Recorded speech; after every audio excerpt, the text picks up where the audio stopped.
Welcome today to Preservation Clarkston, talking about the Bailey home.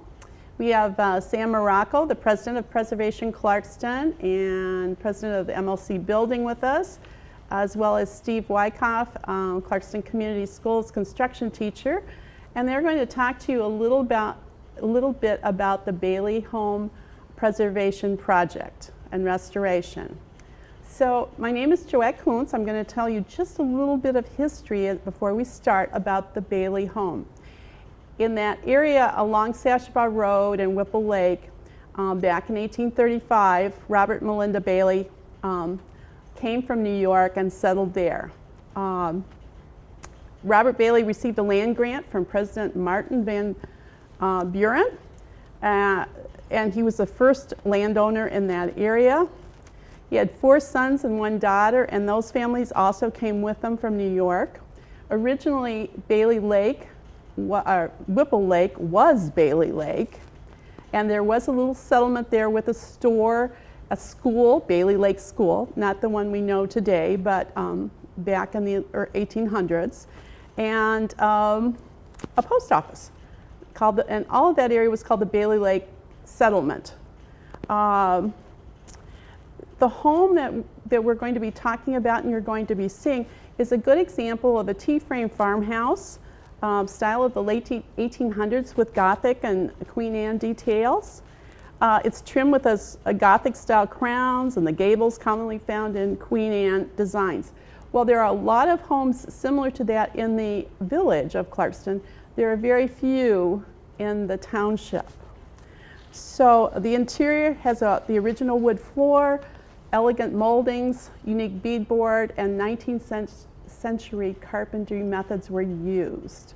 So, Mr. Morocco, will you tell us a little bit about Preservation Clarkston and how the Bailey House restoration began? Sure. So, I'll tell you a little bit about my company and how we got involved. So I've owned MLC Building Company since '91. We've been doing historical restoration. In Independence Township, we were able to save all the Stickney house in 1832 Greek Revival back in 2006.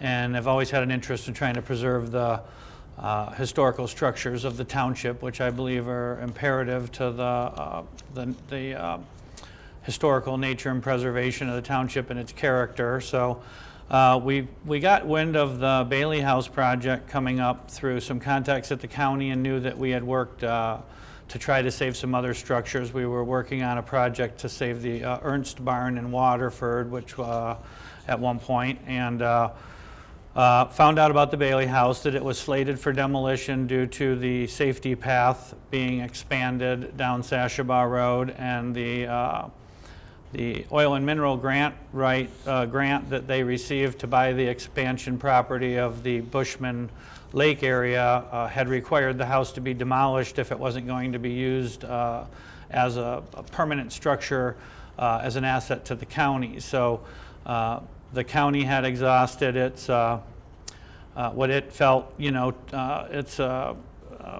forget what, their efforts. They exhausted their efforts to save the house, and I got involved at that point to see if we could do something with it. So we got involved in 2016. We researched finding property to relocate the house. We spent about a year on that, and that was unsuccessful because of the width and size of the house. It was just not going to be able to be moved. It was wider than the roads that we needed to take it down. And then we pretty much exhausted all of our resources. It got to the point where they were going to demolish it.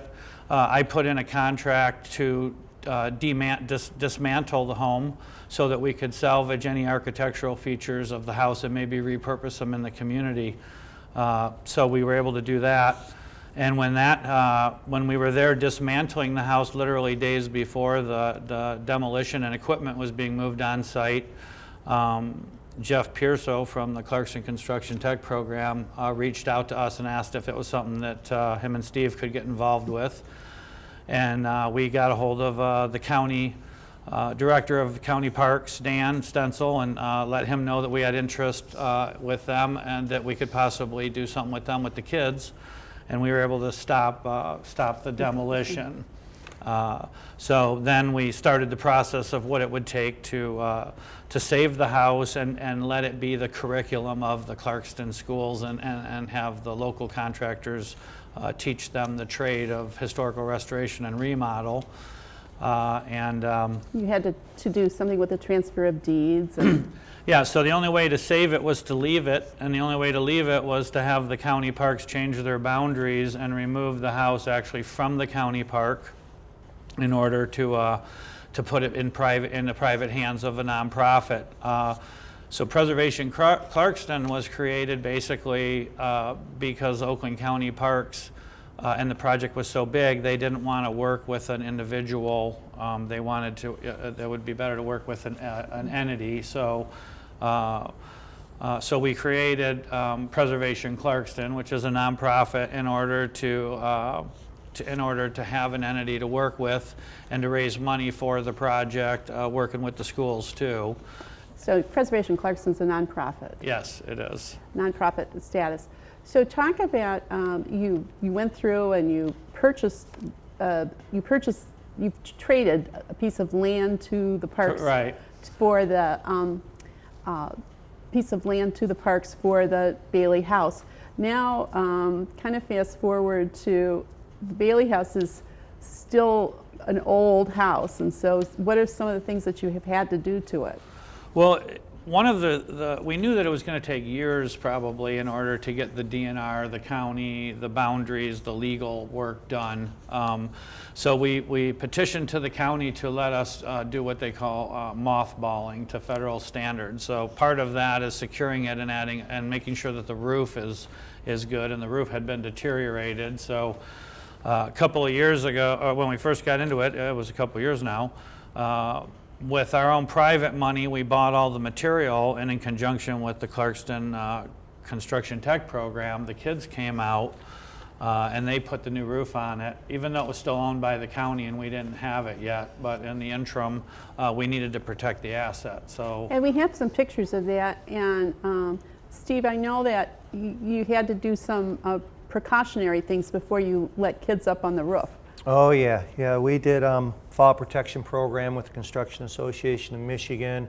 They also went over scaffolding training, so that was all great stuff. We went through certainty shingling certification, so we dotted our I's, crossed our T's, and then but there's nothing like being out there, setting the scaffolding up, hooking up that harness, and getting on a 12-12 pitch, stripping the shingles, putting the underlayment on, drip edge, and putting the shingles back on. It's very difficult work, and the kids got a solid taste for the industry. So we have a picture of that to show. So Sam, talk about, so we get the roof on and you're mothballing, and then what do we do next, or what have you done next? Well, then it was right back to the bureaucracy of government, So we had a lot of support from the county officers over there. There was some naysayers that didn't think it was going to be able to be done, but we stuck with it. One of the biggest challenges was that the DNR had to be satisfied. So we had to find a piece of property to trade the county that was in greater value than the parcel that the house sat on. So, and the house sits right on Bushman Lake? Yeah, right on Bushman Lake on Sashaba there. So we were able to find some people that are preservationists who are members of our club. Actually, it was Bob and Debbie Mancino, and they agreed to put up the money to buy 3 acres on the Clinton River, adjacent to the park, exactly where it needed to go. And Michael Izantari, he was the owner of it and owned it since the 80s. He got on board, and he agreed to donate part of the property. And then Preservation Clarkston bought some of the property with Bob and Debbie's donation. And then we were able to convince and get appraisals and convince the DNR that we were giving the parks a much more valuable piece of wetland than the half acre that we were asking for the house to be on. We didn't get any riparian rights to the lake because that's part of the park, so that was one of the agreements. that we had with them. And then, so we were able to, so it's been a 3.5-year project. We finally got it done. The county has worked with us, and now we're in the process. We had to go through the Zoning Board of Appeals through the township to make it a non-conforming residential site again, which we were successful doing. And then finally, I think it was September that we closed on the property, made the trade, satisfied everybody, and were able to acquire the house, which It's many levels of bureaucracy and things, but the house belongs to Preservation Gluckston presently. Obviously COVID-19 got in the middle of this being able to restore the home, but tell us where you are, or what you've done up until this point, and then I believe, Steve, your group started. Did you start in January, or had you been in the home before? We started when we got back to, I think the beginning of the second semester. Is Okay. the most accurate date.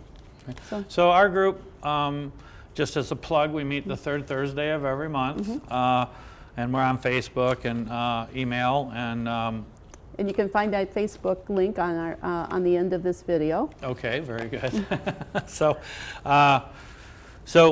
What we had been working in the interim, waiting to start, was a floor plan design, windows. One of the members in our group does architecture, so we decided we worked for months and months on floor plans to decide how we were going to remodel the house, and we all agreed that, and from my experience doing a lot of historical restoration, that most of the people that live in historical homes are a little bit older, more successful. They're they're a maintenance type house, and having the master bedroom on the first floor is almost always a modification that we make to historical homes. So as a group, we cumulatively agreed that we should convert the house to a first floor master. So we redrew the house, redesigned the interior walls and partitions of the house to create a more adaptable floor plan that would meet today's needs. So we have a larger mudroom, laundry room. The kitchen concept was 3 rooms. Now it's 1 large kitchen great room. Currently in the house, there aren't any windows on the first floor that face the lake in the family room type area, so that we wanted to add a lot of glass to the back of the house. The master bedroom is going to be on the first floor, three full bedrooms and a full bath upstairs. We've been working with a window company to get retrofitted windows into these historical size openings. How many square foot do you think that house is?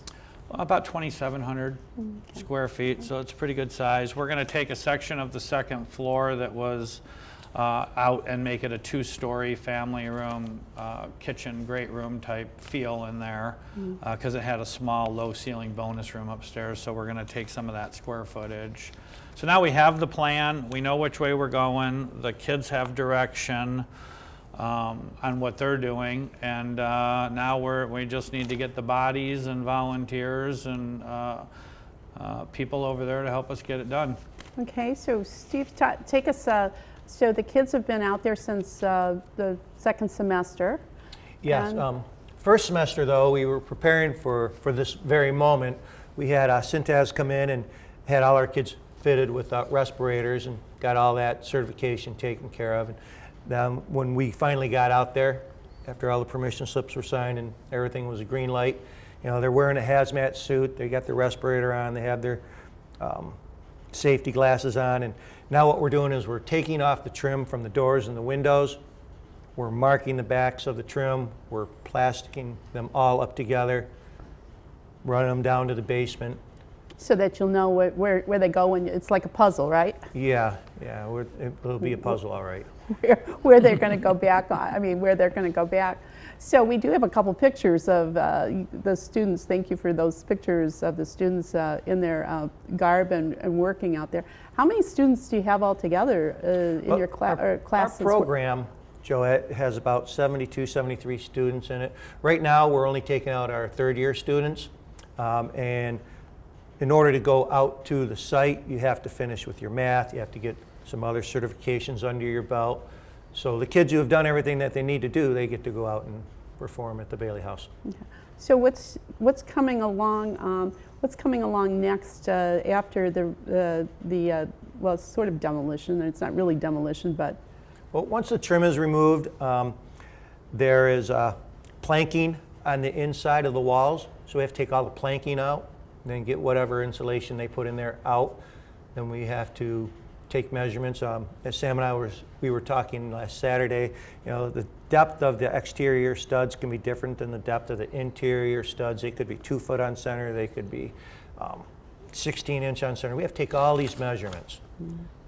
Then we can start getting quotes for the material. well, so I know, Sam, you've done a lot. Your building company's done a lot of restoration. How is this? This house is 135 years old, or something like that, in the 1880s. Carpentry methods for the 1880s. What was the carpenter doing when he built that house? Well, the house is really solid. It's got a great framing to it. The trim was actually pretty ornate in the house.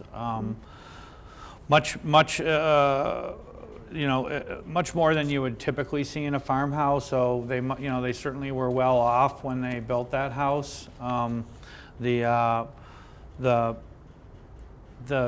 Probably the most important part of the whole restoration that makes it so unique is that the house apparently had been a rental for like 50 years or some crazy number. Yeah, I think that the Baileys had left it around the turn of the 1900s, somewhere in Right. there, and when the park was built in the 60s or 70s, then Yeah. it's been a rental. Right. now. So the beauty of that you find in historical restoration, so we go into a lot of houses that are 150 years old, but they've been poorly remodeled over the years, and there's hardly any original pieces of the home left on the interior.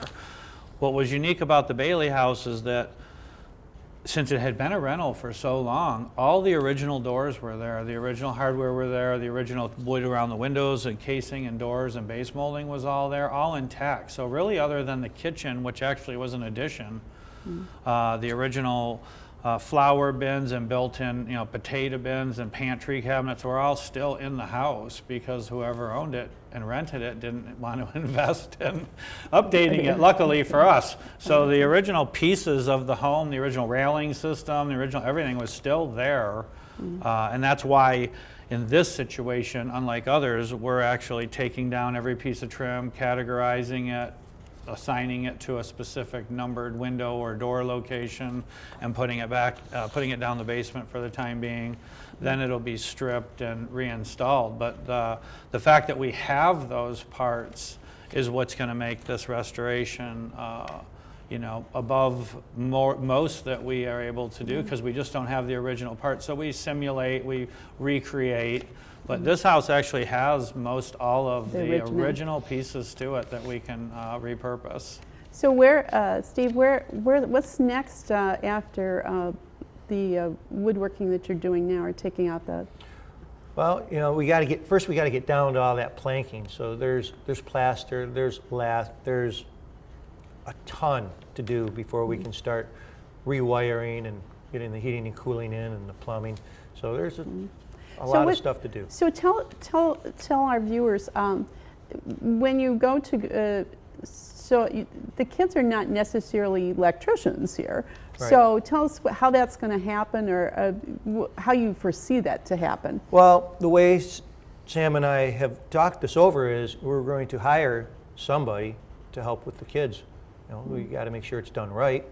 And so he's a teacher to the kids. I mean, he will be a instructor. Obviously, you're there, but he will be someone who's teaching them, or so they'll be seeing Correct. things, and maybe they will be helping with some things, or. The students, oh yeah, they'll be pulling doing the the wire. work. They'll be pulling that wire. They're going to know the difference between pulling 14 gauge and 12 gauge, and they're going to end up saying, "Oh, I like 14." Okay. It's a lot easier. And the same thing when all the mechanicals are done and we're boarding it up with drywall. We're going to bring a drywaller in, and we're all going to put the lids up first and do the walls, and we're going to do it right. So that they will be able to see. They will be able to see the entire, almost rebuilding of the house, right? Yeah. HVAC. That's the game plan. Okay. Yep, everything. So your students, so you say 3-year students, what grade level was a 3-year student? Our program, the kids can come in ninth grade, they can come 10th and 11th grade. We don't have first-year seniors. That's a little too late for us. First-year program, kids, they're learning the tools. They're going through a lot of OSHA training, a lot of safety. Second-year kids move up the ladder a little bit more. They have more safety. And then when you get to the third year, and you can be in there a fourth year also, especially if you start as a freshman. It's the only way you can do it. Like we have a half dozen kids who are working out in the field right now. So talk about what that means. That's the on-the-job training, or Okay. co-op for those of you who are old enough to remember what co-op was. Okay, So- so they aren't working necessarily at the Bailey House, but they're working for a For contractors. construction manager or something like that? For instance, a gentleman called me this morning, left a message, says, hey, you gave me your card a year and a half ago. I'm looking for some kids. I'm a mason. I don't know if you remember me or not. Please give me a call. So as soon as we're done here, I'm going to give that gentleman a call and see what he's looking for. Well, I know that the program's been there for, I'm not sure, how long has the program? This is the fourth year. 4th year. So some of your students have graduated. Correct. Tell us where they've gone. We have some students who went up to Northern Michigan.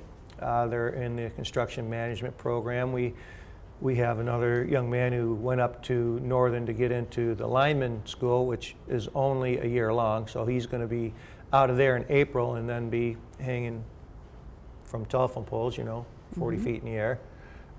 He's thrilled to be there. He's happy as could be. We have another student who's working for a mason up in Flint. He's part of the union, and he's 19 years old, and he's making, $22 an hour or something. Well, that's, I think our governor and so many people are saying we need good, not only construction people, but all kinds of skilled laborers. So there's, so Clarkson Schools is really sending people either to college or to internships or things like that.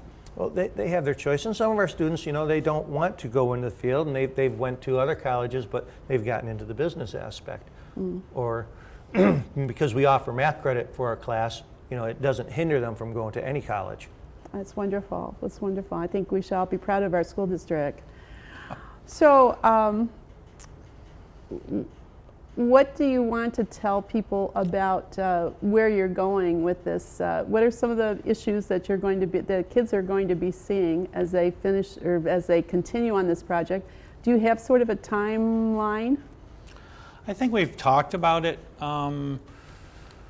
Well, it all depends on fundraising for one thing. So if we have the money to keep going like it's a regular job, that's going to make a big difference. That's kind of where we got hurt with the COVID thing, raising money.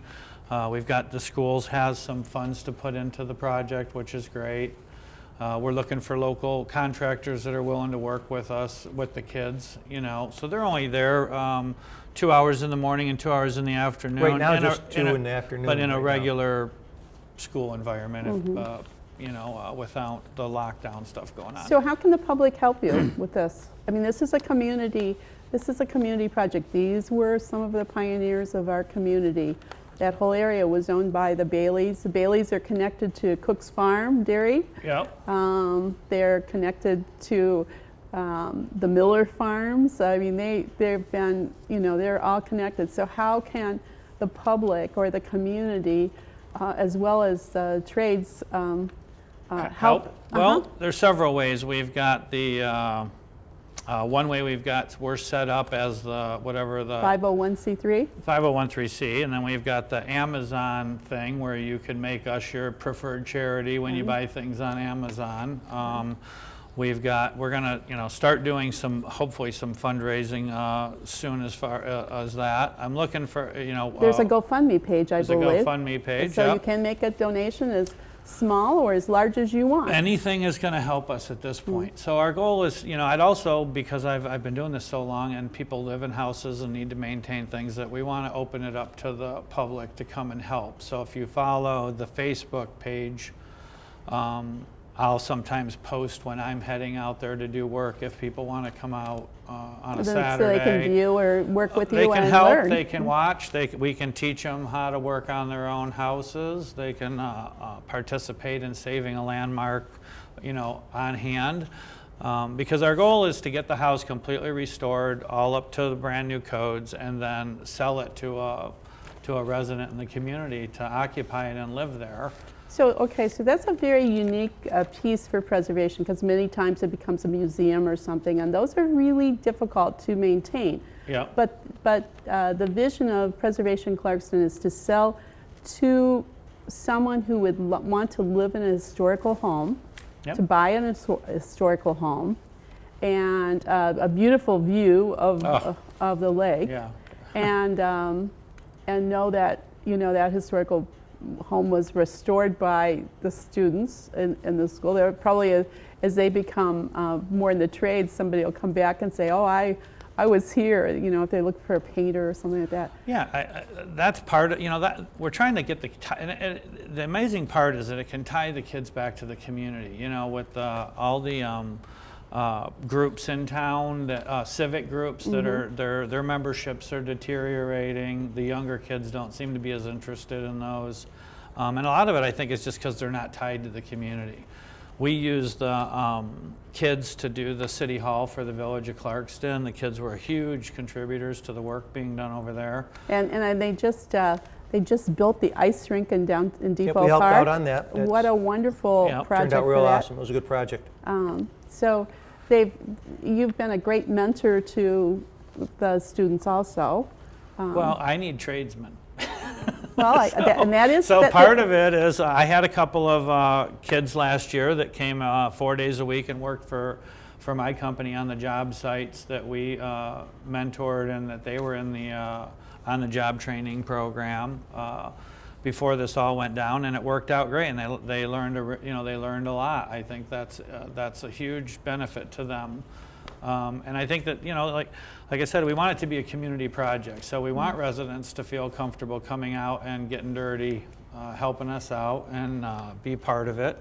And then hopefully the proceeds, we'll get some good proceeds out of it. We'll save a house, and then we can have that money to do another, do the next project. So our mission statement and our goals and objectives of Preservation Clarkston are pretty much verbatim to the township's historical preservation plan.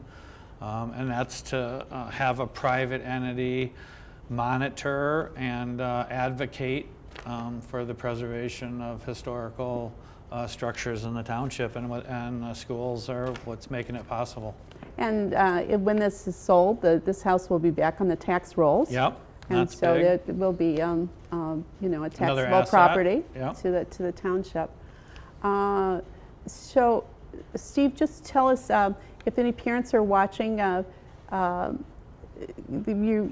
Students can join your program as 9th, 10th, and 11th graders. Exactly. Okay. 9th, 10th, and 11th.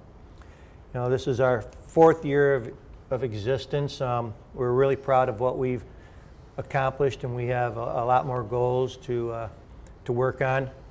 And it takes, Sam, what do you think? Maybe 10 years to become a really good tradesperson. So you're just not going to come into our class as a freshman and leave as a senior and be a fully skilled tradesperson. But you are learning, and But you've you got are a learning. little head start versus making up your mind in your 20s or something like that. We dabble in electrical, we dabble in the plumbing, we do a lot of carpentry, we do a lot of shingling.